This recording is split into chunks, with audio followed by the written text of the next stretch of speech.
अब देखिए effective impedance Z बराबर सीरीज रेजोनेंस सर्किट में जेड का मान आर के बराबर होता है।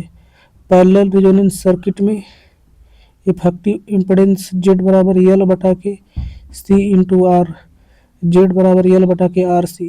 अब देखिए रेजोनेंट फ्रिक्वेंसी सीरीज सर्किट में 1/2 पाई करड़ी में यल सी तथा पैरेलल रेजोनेंस सर्किट में फ्रिक्वेंसी एफ बराबर 1/2 पाई करड़ी में यल सी।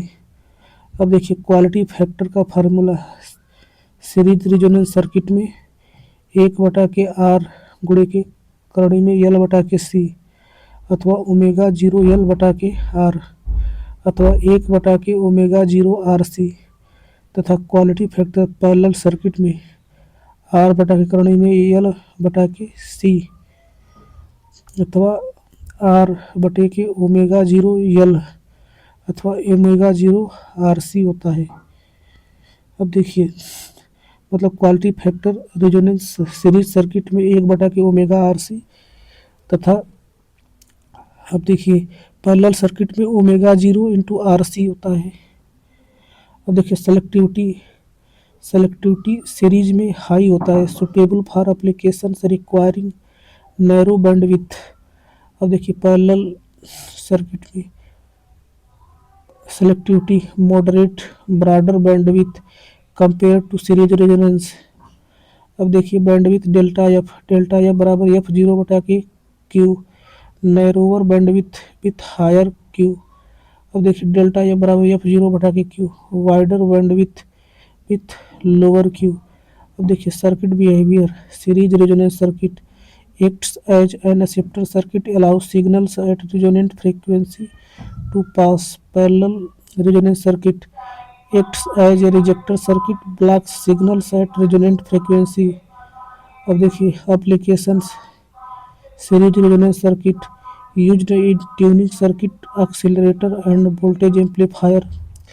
Parallel resonance circuit employed in filters, radio frequency amplifier and induction heating system. देखिए सवाल दिया है in an RL series circuit the phase difference between applied voltage and circuit current will increase if XL is increased. देखिए यहाँ पे बोला है कि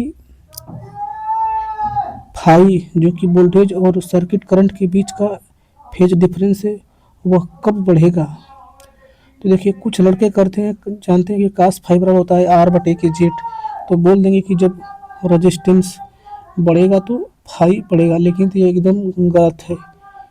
इसको करने के लिए देखिए सबसे पहले सर्किट बनाएंगे तो यहाँ पे सीरीज में एक ठो R लगाएंगे और सीरीज में एक ठो प्लस JXL इंडक्टर का रिएक्टेंस है जो कि उसको लगाएंगे, तो यहाँ से जेड हो जाएगा R प्लस JXL इम्पोर्टेंस का मान। तो यहाँ से देखिए tan फाई बराबर हो जाएगा XL बटे के R।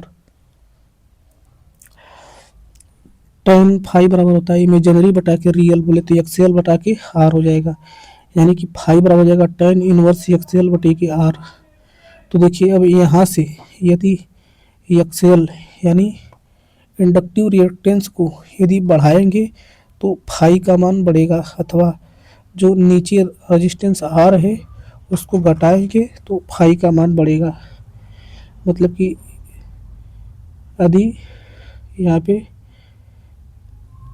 XL को इंक्रीज करते हैं तो फेज डिफरेंस का मान बढ़ता है। और देखिए यहीं पर यदि पैरेलल सर्किट दिया होता तो वहाँ पे हम देखिए Y बराबर लिखते हैं एडमिटेंस बराबर G प्लस JBC लिखते हैं। तो यहाँ से देखिए फाई बराबर हो जाएगा tan इनवर्स इमेजिनरी पार्ट बता के रियल पार्ट, बोले तो BC बटा के G हो जाएगा। तो देखिए इसको जब हल करेंगे तो हो जाएगा फाई बराबर tan inverse omega C into R हो जाएगा। मतलब अब देखिए यहाँ से पैरेलल सर्किट में यदि रेजिस्टेंस को बढ़ाएंगे तो फाई जो होगा फेज एंगल वह बढ़ेगा, तथा कैपेसिटर के कैपेसिटेंस को भी बढ़ाएंगे तो फाई का मान बढ़ेगा। इस बात को ध्यान रखें, बहुत इंपॉर्टेंट क्वेश्चन है। सवाल दिया है Is it possible to prevent by very fast operation of the switch? The switching spark produced during switching of an inductance? Answer होगा no. The faster the circuit is opened, the higher is the self-induced voltage. मतलब यह कह रहा है कि क्या हम किसी स्विच को यदि फास्ट बंद करें या फास्ट ओपन करें तो मतलब कि स्पार्क से बचा जा सकता है? तो यह होगा कि नहीं, क्योंकि यदि फास्ट सर्किट को ओपन करते हैं तो जो सेल्फ इंड्यूस्ड वोल्टेज होता है वो बहुत हाई हो जाता है, जिससे स्पार्किंग होती है। ऐसा क्यों होता है इसके बारे में देखिए, एनालिसिस करते हैं। तो यहाँ पे देखिए एक इंडक्टर सर्किट है और एक स्विच लगा है। क्योंकि देखिए यहाँ पे भी बराबर होता है, बी बराबर L into D I upon D T होता है। तो देखिए अगर वेरी फास्ट इस स्विच को ओपन करेंगे तो देखिए यहाँ पे वेरी फास्ट करेंगे यानी टाइम का मान लगभग 0 के बराबर होगा, तो टी बराबर 0 हो जाएगा। जब नीचे शून्य होगा तो जब जानते हैं कि बटा में जब शून्य होता है तो उसका मान इन्फिनिटी होता है, तो वोल्टेज इनफाइनाइट हो जाएगा। और जब वोल्टेज इनफाइनाइट हो जाएगा तो देखिए जब वोल्टेज इनफाइनाइट होगा तो जो स्विच है उसके अंदर एयर गैप उत्पन्न होगा। जब एयर गैप उत्पन्न होगा तो उस एयर का जो हवा है वह आयनाइज होगा, तथा यही जो इंड्यूस्ड हायर वोल्टेज होता है वह डीसी मशीन के अंदर रिएक्टेंस वोल्टेज कहलाता है, जिसको कि डीसी मशीन में रिएक्टेंस वोल्टेज को ख़त्म करने के लिए इंटरपोल तथा कंपनसेटिंग वाइंडिंग का प्रयोग करते हैं। सवाल दिया है balanced 3 phase RYB sequence star connected supply source with phase voltage 100 volt is connected to a delta connected balanced load 16 minus j 12 ohm per phase. The phase and line current are respectively. यहाँ पर एक star connected supply बना दिया गया है जिसके हर phase में जो वोल्टेज है वह 100 वोल्ट है। देखिए ये जो सप्लाई वोल्टेज है बैलेंस्ड है और इसको एक ठो बैलेंस्ड डेल्टा कनेक्टेड लोड से जोड़ा गया है, जिसके हर इम्पीडेंस का मान 16 माइनस जे 12 है। तो देखिए यहाँ पे लोड के फेज करंट तथा लाइन करंट को ज्ञात करना है। तो देखिए लाइन करंट जो है फ्लो कर रही है और फेज करंट को दिखाया गया है। तो देखिए अब हम लोड के क्रॉस देखेंगे कि कितना वोल्टेज है। तो देखिए यहाँ पे जो सप्लाई का फेज वोल्टेज 100 है वह लाइन का वोल्टेज नहीं होगा। लाइन का वोल्टेज हो जाएगा यहाँ से फेज वोल्टेज का कड़ी में 3 गुना, यानी 100 कड़ी में 3 वोल्ट आ जाएगा। और यह जो 100 कड़ी में 3 वोल्टेज है वह लोड के एक क्रॉस वोल्टेज है, वाइंडिंग के क्रॉस वोल्टेज है। तो अब देखिए जो लोड लगा है उसमें फ्लो होने वाली करंट, फेज करंट की बात करें तो उसके लिए जो 100 कड़ी में 3 है उसमें जो लोड का इम्पीडेंस 16 माइनस जे 12 है उससे भाग लगाएंगे। अब देखिए जो लोड है उसका इम्पीडेंस का परिमाण निकालेंगे तो हो जाएगा कड़ी में 16 का स्क्वायर प्लस 12 का स्क्वायर, बोले तो कड़ी में 400, बोले तो जो इम्पीडेंस जेड है उसका परिमाण हो जाएगा 20 ओम। तो अब देखिए 100 कड़ी में 3 में 20 का भाग कर देंगे तो हो जाएगा 5 कड़ी में 3 एम्पियर। मतलब कि जो डेल्टा में कनेक्टेड लोड है उनका फेज करंट का मान 5 कड़ी में 3 है। तो अब देखिए यहाँ जब डेल्टा में कनेक्टेड लोड की जो फेज करंट है उसका मान है 5 कड़ी में 3 एम्पियर, तो हम जानते हैं डेल्टा में कनेक्टेड जो है डेल्टा में कनेक्टेड सिस्टम का जो लाइन करंट होता है वो फेज करंट का कौड़ी में 3 गुना होता है, यानी 5 कौड़ी में 3 गुणा के कौड़ी में 3 यानी 15 एम्पियर आ जाएगा लाइन करंट। ट्रांसमिशन लाइन में हाई वोल्टेज का लेवल 650 वोल्ट से 33 किलो वोल्ट तक होता है। देखिए लो वोल्टेज का मान होता है 250 वोल्ट से कम, मीडियम वोल्टेज का मान होता है 250 वोल्ट से 650 वोल्ट के बीच में, हाई वोल्टेज का मान 650 वोल्ट से 33 किलो वोल्ट के बीच में, एक्स्ट्रा हाई वोल्टेज का मान 66 किलो वोल्ट, 132 किलो वोल्ट अथवा 220 किलो वोल्ट होता है, तथा मॉडर्न एक्स्ट्रा हाई वोल्टेज का मान 400 किलो वोल्ट होता है। अल्ट्रा हाई वोल्टेज का मान 765 किलो वोल्ट से एबव होता है। सवाल दिया, the high voltage line which feeds the sub station distribution transformers represent. इसका आंसर होगा प्राइमरी डिस्ट्रीब्यूशन। देखिए डिस्ट्रीब्यूशन ट्रांसफार्मर जो लगा है गोले रेड कलर से दिखाया गया है। और देखिए जो डिस्ट्रीब्यूशन ट्रांसफार्मर होता है उसको सब स्टेशन से फीड करता है फीडर। डिस्ट्रीब्यूशन ट्रांसफार्मर को फीडर लाइन फीड करती है और फीडर को ही प्राइमरी डिस्ट्रीब्यूशन बोला जाता है। जो फीडर होती है उसका मान होता है 11 kilo volt 3 phase 3 wire line, जो प्राइमरी डिस्ट्रीब्यूशन ट्रांसफार्मर को फीड करती है। तो जो डिस्ट्रीब्यूशन ट्रांसफार्मर होता है उसके प्राइमरी साइड फीडर होता है और सेकेंडरी साइड डिस्ट्रीब्यूटर होता है।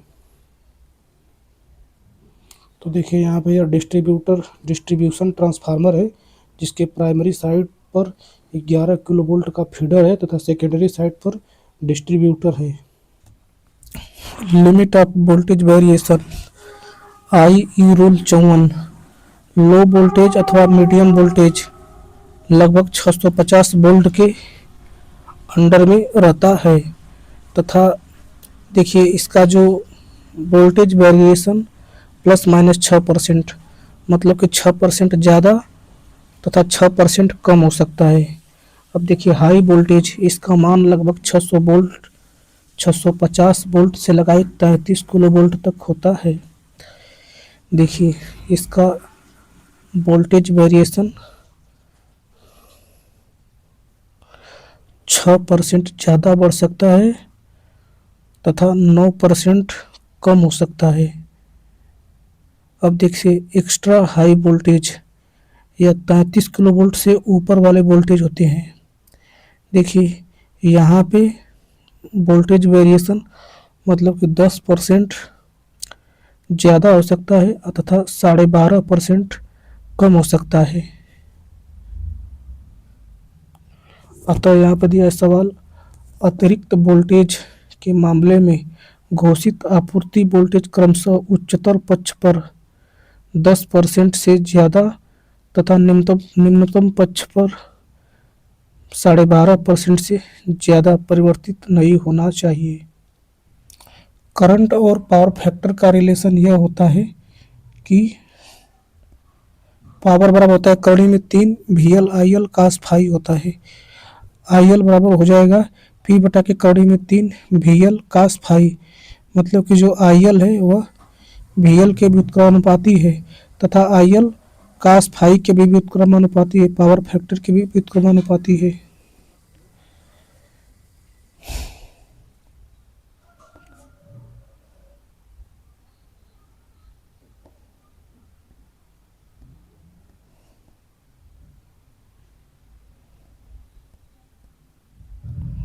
मतलब यहाँ से हो जाएगा load current is inversely proportional to the load power factor. सवाल दिया है, the characteristics impedance of a transmission line with series impedance and shunt admittance of 25 and 16 respectively is. देखिए हम जानते हैं कैरेक्टर इम्पीडेंस जेड बराबर होता है करड़ी में जेड बटा के एडमिटेंस, करड़ी में इम्पीडेंस बटा के एडमिटेंस। तो यहाँ पे इम्पीडेंस का मान दिया है 25 तथा एडमिटेंस का मान दिया है 16।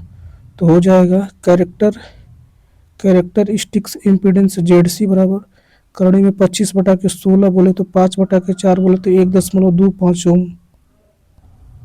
देखिए प्रोपेगेशन कांस्टेंट गामा बराबर करड़ी में वाई इंटू जेड, मतलब कि करड़ी में एडमिटेंस गुणे के इम्पीडेंस। देखिए एक 3 परत के एक ACSR चालक का कुल व्यास 5 सेंटीमीटर है, प्रत्येक स्ट्रैंड का व्यास ज्ञात कीजिए। तो इसमें लेयर की संख्या 3 है। देखिए जो पहली लेयर है उसमें सिर्फ एक स्ट्रैंड है, और देखिए जो उसके ऊपर जो लेयर है उसमें 6 स्ट्रैंड है, तथा उसके ऊपर जो लेयर है उसमें 12 स्ट्रैंड है। और पूरे पूरे इन गुच्छों का व्यास जो दिया है वह 5 सेंटीमीटर है। तो देखिए यहाँ से होता है एक सिंगल स्ट्रैंड का व्यास डायामीटर बराबर होता है कोष्टक में 2n-1 इंटू स्मॉल डी। तो देखिए यहाँ से जो बड़ा जो पूरा जो तार है उसका व्यास मतलब पूरे गुच्छे का यहाँ पे व्यास डी का मान दिया है 5 सेंटीमीटर, और इसमें से एक तो सिर्फ स्ट्रैंड यानी स्मॉल डी का मान पूछा है। तो यहाँ से 5 बराबर 2 गुणे के 3-1 इंटू डी, तो डी का मान यहाँ से 1 सेंटीमीटर आ जाएगा, मतलब कि केवल एक ठो जो सिंगल तार है उसका व्यास हो जाएगा 1 सेंटीमीटर। सवाल दिया if a fix amount of power is to be transmitted over a certain length with fixed power loss, then the weight of the conductor required will be inversely proportional to the square of the voltage and that of power factor of the load। देखिए volume of the conductor proportional 1/के VL का square into cos square P। सवाल दिया है 3 phase balanced system working at 0.9 lagging power factor has a line loss of 3600 kilowatt. If power factor is reduced to 0.6 the line loss would become. देखिए किसी conductor में जो power loss होता है वो करंट के स्क्वायर के डायरेक्टली प्रोपोर्शनल होता है, लेकिन देखिए जो करंट IL है वो डायरेक्टली इन्वर्सली प्रोपोर्शनल है VL के तथा कास फाई के। अतः देखिए यहाँ पे पावर लॉस जो होगा 1/के VL square into cos square phi के इन्वर्सली प्रोपोर्शनल होगा। तो देखिए यहाँ से हो जाएगा P लॉस 2/के P लॉस 1 बराबर कास फाई 1/के कास फाई 2 का होल स्क्वायर। तो यहाँ से P लॉस 2 बराबर हो जाएगा 3600 गुणे के 0.9/के 0.6 का होल स्क्वायर, यानी आंसर आ जाएगा 8100 किलोवाट। सवाल दिया है इन ए 3 wire DC distribution system what will be the current in the neutral wire if the load on the positive side is 500 ampere and the on the negative side is 300 ampere. देखिए जब positive में 500 ampere current है तथा negative में 300 कम ampere की current है, तो जो न्यूट्रल वायर है उसमें लोड को बैलेंस होने के लिए जो करंट होगी वह 500 माइनस 300 बोले तो 200 एम्पियर होगी। इसको याद रखिए, ध्यान दें इसको। हाई वोल्टेज ट्रांसमिशन एफिशिएंसी 85% से 95% के बीच में होती है। सवाल ये है 50 ohm distortionless transmission line has a capacitance of 10⁻10 farad per metre. What is the inductance per metre. देखिए यहाँ पे डिस्टारसन लेस ट्रांसमिशन लाइन की बात किया गया है, मतलब कि हम लोग को यहाँ पर लॉसलेस ट्रांसमिशन लाइन लेना पड़ेगा। देखिए लॉसलेस लाइन का सर्ज इम्पीडेंस जेडीएस बराबर होता है करड़ी में यल बटे के सी। यहाँ पे देखिए सर्ज इम्पोडेंस का मान दिया है 50 ओम तथा यहाँ पे सी का मान दिया है 10⁻⁻10 फैराड पर मीटर। यल का मान पूछा है तो देखिए यहाँ से हो जाएगा 2500 बराबर यल बटे के 10⁻⁻10। तो यल का मान हल कर देंगे तो 0.25 माइक्रो हेनरी आ जाएगा। सवाल दिया by increasing the transmission voltage to double of its original value the same power can be dispatched keeping the line loss. देखिए यहाँ पे वोल्टेज को दोगुना किया जा रहा है। हम जानते हैं कि power loss in transmission line is directly proportional to 1/v²। मतलब कि यदि देखिए वोल्टेज को दोगुना कर देंगे तो जो पावर लॉस होगा वह 1/4 ऑफ ओरिजिनल वैल्यू हो जाएगा। सवाल दिया है which of the following has to be considered for overhead अथवा underground electrical power transmission distribution system. देखिए पहला इसमें स्टेटमेंट है the voltage at the consumers premises must be maintained within ±4% अथवा ±6% ऑफ द डिक्लेयर्ड वोल्टेज। यह बात correct है। मतलब कि कंज्यूमर को जो वोल्टेज प्राप्त हो वो सिर्फ ±4% अथवा ±6% ही कम बेसी होना चाहिए। अब देखिए दूसरा चीज़ the transmission cost should be unduly excessive. मतलब कि ट्रांसमिशन का लागत मूल्य छप्पर फाड़ की ज़्यादा होना चाहिए तो यह गलत बात है अतः यह इनकरेक्ट होगा। अब देखिए तीसरा स्टेटमेंट सी वाला the insulation resistance of the whole system should be very high. तो यह स्टेटमेंट एकदम सही है। जहाँ पे इंसुलेशन हो वहाँ का रेजिस्टेंस बहुत ज़्यादा होना चाहिए। अब अगला the loss of power in the system itself should be A small percentage about 10% of the power transmitted. तो यह भी बात सही है भाई कि मतलब कि पावर लॉस केवल 10% तक ही होना चाहिए क्योंकि हम जानते हैं ट्रांसमिशन लाइन का एफिशिएंसी 85 से 95% होता है। इसका यदि मीन निकालेंगे तो 90% आएगा। मतलब कि 10% लॉस करेक्ट बात है। अतः यहाँ पे पहला फिर सी और डी ऑप्शन करेक्ट है।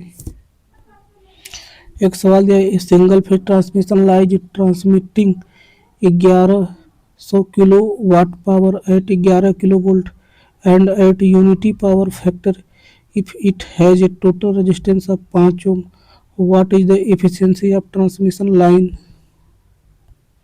पहली बात ध्यान दीजिए यहाँ पे सिंगल फेज ट्रांसमिशन लाइन दिया है तो सिंगल फेज ट्रांसमिशन लाइन में जो पावर लॉस होता है वह I² R के बराबर होगा।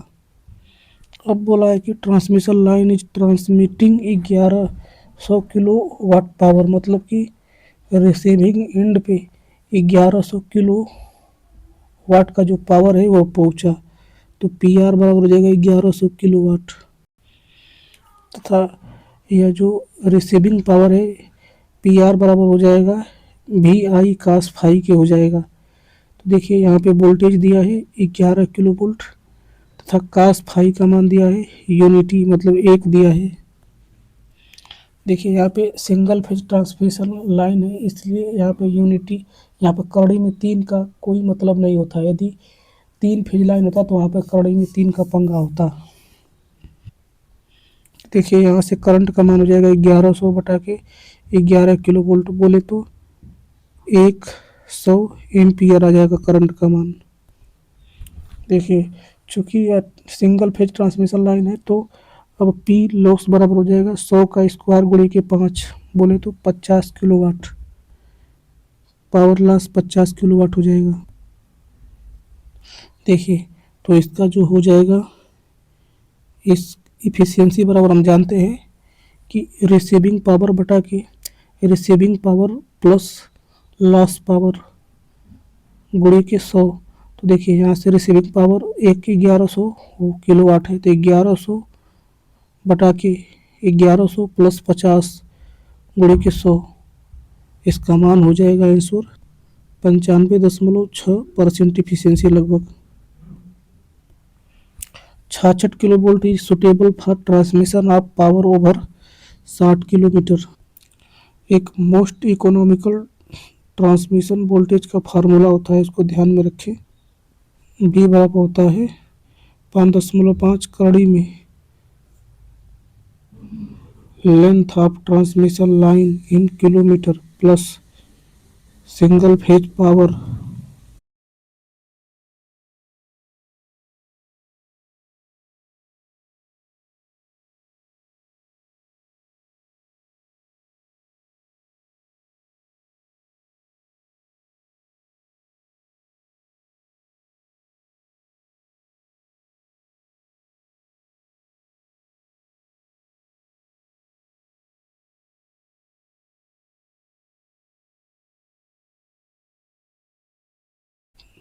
देखिए इकोनॉमिकल वोल्टेज का मान होता है 650 वोल्ट पर किलोमीटर।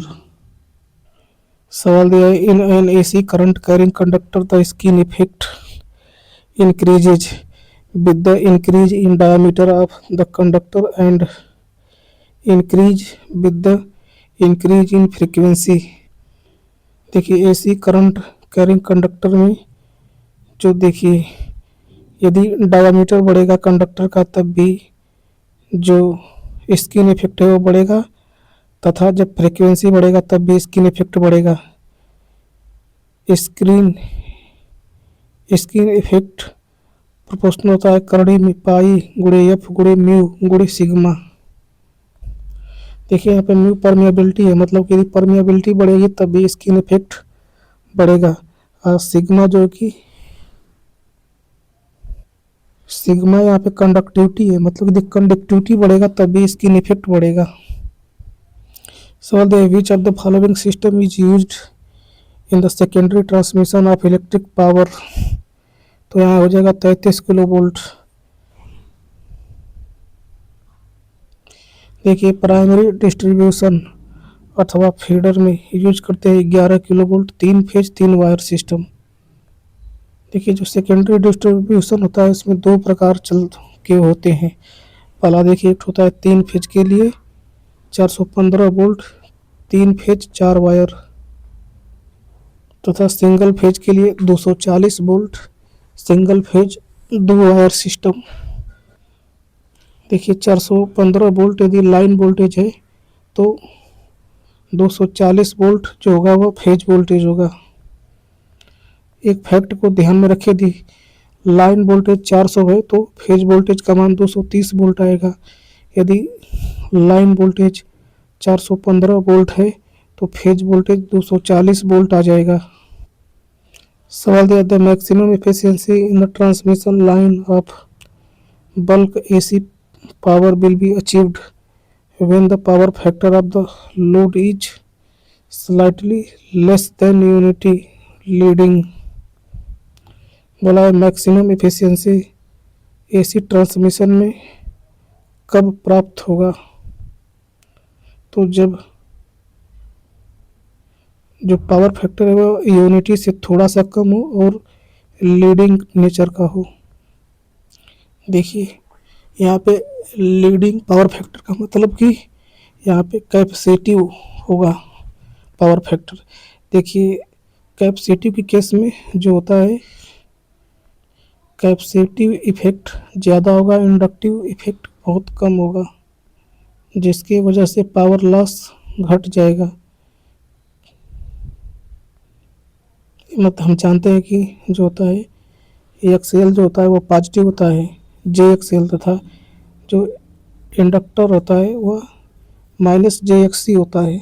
अर्थात कि यहाँ पर टोटल रिएक्टेंस हो जाएगा एक्सएल माइनस पावर लॉस हो जाएगा कोष्टक में एक्सएल माइनस एक्स सी कोष्टक बंद इंटू आई, मतलब कि वोल्टेज ड्रॉप जो होगा वह घट जाएगा।